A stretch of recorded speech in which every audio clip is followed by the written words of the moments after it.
SP ആയ P Balaswamy കൃത്യമായി കാര്യങ്ങൾ ജനങ്ങളോട് പറഞ്ഞു.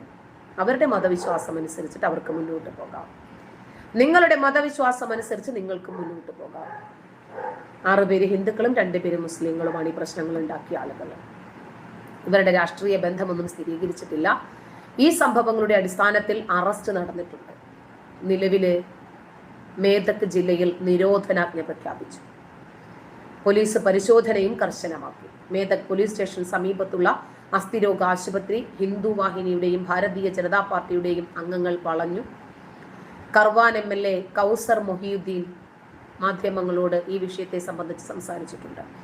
മുസ്ലിം കടകളും സ്ഥാപനങ്ങളും ആൾക്കൂട്ടം പ്രത്യേകമായി ലക്ഷ്യമിട്ടു എന്നും MLA പറയുന്നുണ്ട്.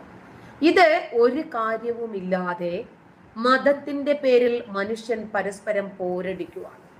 എന്റെ മതം മാത്രമാണ് ഇവിടെ അനുകൂലിക്കേണ്ടത്,